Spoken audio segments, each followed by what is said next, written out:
Hi viewers, welcome to my kitchen. பானுக்காய் madam. நாளையபட்சம் 10ஆம் நாள் சமையல் பரங்கிக்காய் சாம்பார், ஸ்வீட் பரங்கிங்க ரொம்ப சூப்பராக இருக்கும். அவரைக்காய் தேங்காய் போட்டு காய், உருளைக்கிழங்கு ஃப்ரை கறி, பருப்பு ரசம், ஈயச்சொம்பில் பருப்பு ரசம், மாலைப்பட்சத்தோட 10ஆம் நாள் சமையல். வாங்க அதை எப்படி பண்ணுறதுன்னு பார்க்கலாம். இப்போ தான் என்னோடய சேனலை ஃபஸ்ட் டைம் பார்க்குறீங்கன்னா பானுக்காய் மேடம் சேனலுக்கு லைக் போடுங்க, வீடியோ ஷேர் பண்ணுங்கள், மறக்காமல் சேனலுக்கு சப்ஸ்கிரைப் பண்ணி சப்போர்ட் பண்ணுங்கள். என்னோடய குக்கிங் ஐடியாவை நான் உங்கள்கிட்ட கொஞ்சம் இடையில ஷேர் பண்ணுறேன்.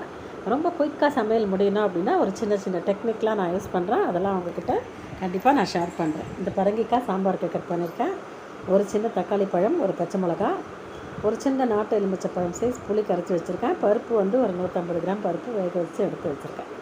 இந்த மாதிரி சமையலுக்கு தேவையானதெல்லாம் முன்னாடியே நீங்கள் ரெடி பண்ணிக்கோங்க. ரசத்துக்கும் பார்த்தீங்கன்னா ஒரு நம்ம கையால் ஒரு 2-3 கை புளி தண்ணி விட்டுருக்கேன். ஒரு சின்ன நெல்லிக்காய் சைஸ் புளி கரைச்சி விட்டுருக்கேன். ஒரு சின்ன பச்சை மிளகாய் துண்டு, ஒரு 2 தக்காளி பழம் அதை புளி தண்ணியில் நான் போட்டுக்கிறேன். அந்த மாதிரி பருப்பை வேக வச்சுக்கோங்க. சாம்பாருக்கு தேவையான காய்கறியை கட் பண்ணிவிடுங்க. பொரியலுக்கு தேவையான காய்கறியை கட் பண்ணிட்டிங்கன்னா உங்களுக்கு வேலை சுலபமாக முடிஞ்சிடும். ஒரு கட்டி பெருங்காயம் பச்சையாக சேர்த்துக்கோங்க. இவ்வளவு தான் ரசத்துக்கு. ஈயச்சொம்பில் நல்லா கரைச்சி அடுப்பில் நம்ம வச்சிடலாம். இந்த அடுப்பில் சாம்பார் தாளிக்கிறதுக்கு இண்டாலியம் கிண்ணம் வச்சுருக்கேன். அதில் குக்கிங் ஆயில் தாளிச்சிக்கிறேன். ஒரு 3 ஸ்பூன் சாம்பாருக்கு எண்ணெய் தாளிச்சிருக்கேன். ஒரு கட்டி பெருங்காயம், 1 டீஸ்பூன் கடுகு, 1/2 டீஸ்பூன் வெந்தயம், ஒரு சிட்டிகை ஜீரகம். கண்டிப்பாக நான் சாம்பாரில் ஜீரகம் தாளிப்பேன், வாசனையாக இருக்கும். வேண்டாதவங்க நீங்கள் அதை வந்து ஸ்கிப் பண்ணிக்கோங்க. இது எல்லாம் நல்லா பொரிஞ்சு வந்தோன்னா நம்ம கட் பண்ணி வச்சுருக்கோம் பார்த்திங்களா, சின்னதாக ஒரு தக்காளி பழம், அதை சேர்த்துக்கலாம்.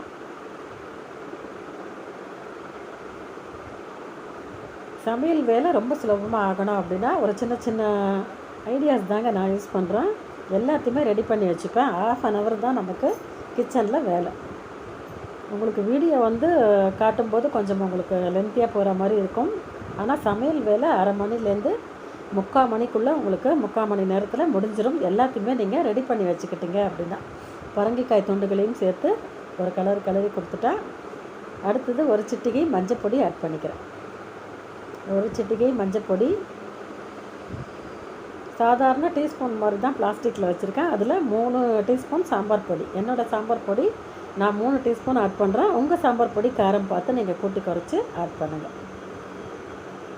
இப்போ இதையும் அந்த பரங்கிக்காய் தொண்டுகளோடு சேர்த்து ஒரு தடவை மிக்ஸ் பண்ணி கொடுத்துட்டு அதுக்கப்புறம் புளி தண்ணி சேர்த்துக்கலாம். ஒரு சின்ன நாட்டு எலுமிச்சம்பழம் சைஸ் புளி கரைச்சி எடுத்து வச்சுருக்கேன். புளியை கூட கரைச்சி வடிகட்டி எடுத்து வச்சுக்கோங்க. அதே மாதிரி புளியை வந்து நனைக்கிறதுக்கு முன்னாடி தண்ணியில் வாஷ் பண்ணிவிட்டு சேர்த்துக்கோங்க. அதில் இருக்கிற மண்ணெல்லாம் போயிடும். பைப்புக்கு நேரம் லேசாக ஒரு அலசிட்டு ஊற வைங்க.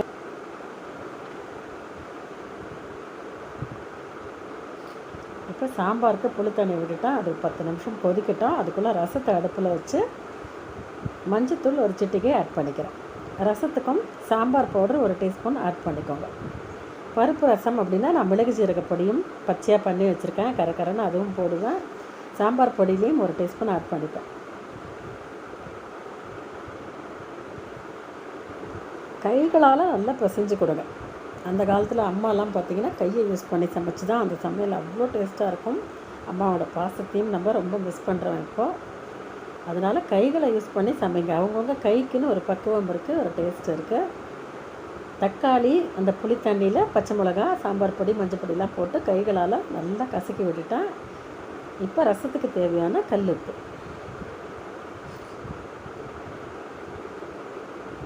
இப்போ சாம்பாருக்கு தேவையான கல்லுப்பு.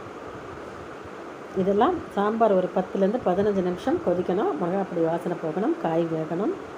அந்த பக்கம் ரசம் வந்து ஒரு 6லேருந்து 7 நிமிஷம் கொதிச்சா போகிறோம். ஒரு இட்லி வேகிற டைம் ரசம் கொதிச்சா போகிறோம். ரசம் கொதிக்குது, ஒரு 5 நிமிஷம் ஆகிருக்கு. அதே நேரத்தில் நம்ம வந்து ஃப்ரீயாக இல்லாமல் ஒரு பக்கம் சாதத்தையும் வச்சிடணும். சாதம் சீக்கிரமாக சவுண்டு வரணும் அப்படின்னா ஓப்பன்லேயே கொதிக்க விடுங்க. கரண்டி போட்டு கிளறி விட்டுருங்க, அடிப்பிடிக்காமல் இருக்கும். நான் டைரெக்டாக தான் சாதம் வைப்பேன் குக்கரில். ஒரு 3 விசிலுக்கு ப்ரெஷர் குக் பண்ணிங்கன்னா உதிராக சாதம் சூப்பராக ரெடி ஆகிடும். இப்போ ரசம் 5 நிமிஷமாக கொதிச்சிருக்கு. அதில் வந்து மிளகு ஜீரக பொடி பச்சையாக நான் வந்து கட் பண்ணி பொடி பண்ணி வச்சுருக்கேன். இது ஈக்குவலாக தான் மிளகும் போடுவேன், ஜீரகமும் போடுவேன். ஒரு குழிக்கரண்டி மிளகுனா ஒரு குழிக்கரண்டி ஜீரகமும் போடுங்க. பச்சையாக குறைன்னு பொடி பண்ணி வச்சுக்கோங்க. இது பொங்கலுக்கு போட்டுக்கலாம், நம்ம இந்த மாதிரி ரசத்துக்கு போட்டுக்கலாம், எல்லாத்துக்குமே போட்டுக்கலாம். இப்போ நான் ரசத்துக்கு பருப்பு தண்ணி ரசத்தில் விட்டு விளாவிட்டோம் அப்படின்னா பருப்பு ரசம் ரெடி. நான் ரொம்ப பருப்பு விட மாட்டேன். பருப்பு தண்ணி மட்டும் சேர்த்துட்டு கொஞ்சமாக பருப்பு அதில் இருக்க மாதிரி பார்த்துப்பேன். அப்போ தான் ரசம் வந்து தெளிவாக இருக்கும். இப்போ சாம்பாருக்கு பருப்பு மசித்து வச்சுருக்கேன். சாம்பார் ஒரு 15 நிமிஷமாக நல்லா கொதிச்சிருக்கு. ரசம் நுரைச்சி வரட்டும். அதுக்குள்ளே இந்த பருப்பை நம்ம சாம்பாரில் கொட்டலாம். பருப்பு கொட்டி சாம்பார் ரொம்ப நேரம் கொதிக்க வேண்டாம். 5லேருந்து 8 நிமிஷம்குள்ளே கொதிக்க விட்டிங்கன்னா சரியாக இருக்கும். நான் உங்களுக்கு காமிக்கிறேன். அது கொதிக்கட்டும். அதுக்குள்ளே ரசம் நுரைச்சி வரும். அதுக்கும் கருவேப்பிலை கொத்தமல்லி போட்டுக்கலாம். சாம்பாருக்கு தேவையான கருவேப்பிலை கொத்தமல்லி ஆட் பண்ணிக்கோங்க. இந்த பக்கம் ரசம் நுரைச்சி வருது. அதுக்கு தேவையான கருவேப்பிலை கொத்தமல்லி. பருப்பு தண்ணி விட்ட பிறகு ரசம் கொதிக்க விடக்கூடாது. ரசம் நுரைச்சி வந்தோன்னே ஆஃப் பண்ணிக்கோங்க. நீங்கள் நெய்யில் வேணாலும் தாளிச்சிக்கலாம், எண்ணெயில் வேணாலும் தாளிச்சிக்கலாம்.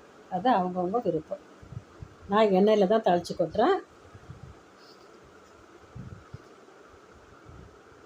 இப்போ நமக்கு சாம்பார் ரெடி. இந்த பக்கம் பருப்பு ரசம் நுரைச்சி வந்ததுன்னா தாளிச்சிட்டோம்னா அதுவும் ரெடி. இந்த பக்கம் சாதமும் எனக்கு 3 விசில் வந்துருச்சு. சாதமும் ஆஃப் பண்ணிட்டேன். இப்போ 2 தினசு காய் மட்டும்தான் நம்ம பண்ணணும். பாருங்கள், ஒரு அரை மணி நேரத்துக்குள்ளே ஒரு 3 ஐட்டம் நம்ம சமைச்சாச்சு. இந்த மாதிரி பிளான் பண்ணிக்கோங்க. காய்கறிகளை நறுக்கி வச்சுக்கோங்க. சாம்பாரும் கொதிச்சிருச்சுங்க எனக்கு. அவ்வளோதான். அவரைக்காய் காய் பார்க்கலாம். அவரைக்காய் நறுக்கி வச்சுருக்கேன். ஒரு 1/4 கிலோ அவரைக்காய் வாஷ் பண்ணிட்டு கட் பண்ணி வச்சுருக்கேன். கடுகு, உளுத்தம்பருப்பு, காஞ்ச மிளகா, இதுலேயும் ஒரு சிட்டிகம் ஜீரகம் வச்சுக்கோங்க. நமக்கு வந்து ஜீரணத்துக்கு நல்லாயிருக்கும்.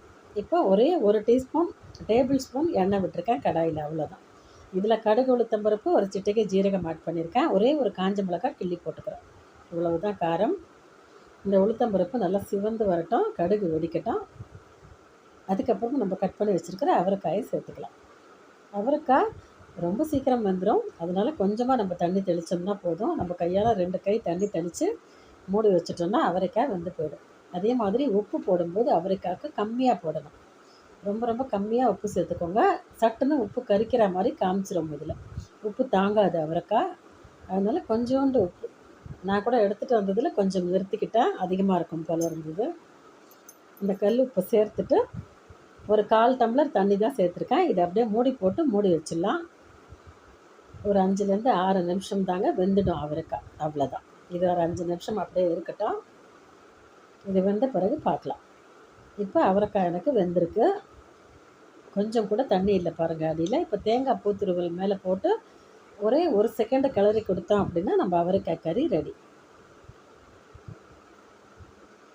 இந்த அவரைக்காய் வாசனை, இந்த டேஸ்ட்டு என் பசங்களுக்கு பிடிக்காதுங்க. அதனால் அவங்களுக்கு மட்டும் நல்ல பெரிய சைஸ் உருளைக்கிழங்கு, 2 உருளைக்கிழங்கு காரக்கறி பண்ணியிருக்கேன்.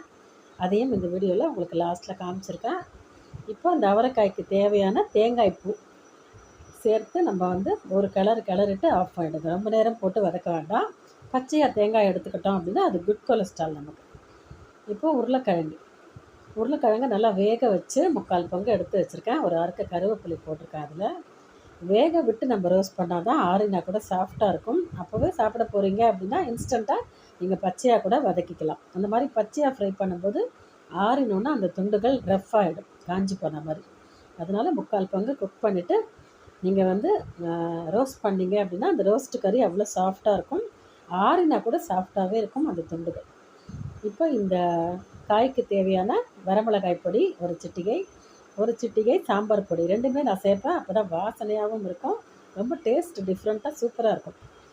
நீங்களும் இந்த மாதிரி கொஞ்சம் கொஞ்சம் மிக்ஸ் பண்ணி சேர்த்து செஞ்சு பாருங்கள். சுவை வந்து அலாதியாக இருக்கும். இந்த உருளைக்கிழங்குக்கு தேவையான தூள் உப்பு. இது ஒரு 10 நிமிஷம் கிட்டேயே இருந்து சிம்மில் வச்சு பெருங்காய பவுடரும் சேர்த்து நீங்கள் வந்து தோசை திருப்பி விட்டு ரோஸ்ட் பண்ணி கொடுத்தீங்க அப்படின்னா ஜம்முன்னு உருளைக்கிழங்கு ஃப்ரை கறி சூப்பராக ரெடி ஆகிடும். இன்றைக்கி ஃப்ரைடே மாலை பற்ற சமையல் பார்த்துருப்பீங்க. வீடியோ பிடிச்சிருந்தா லைக் பண்ணுங்கள், ஷேர் பண்ணுங்கள், மறக்காமல் சப்ஸ்கிரைப் பண்ணி சப்போர்ட் பண்ணுங்கள். தேங்க்ஸ் ஃபார் வாட்சிங்.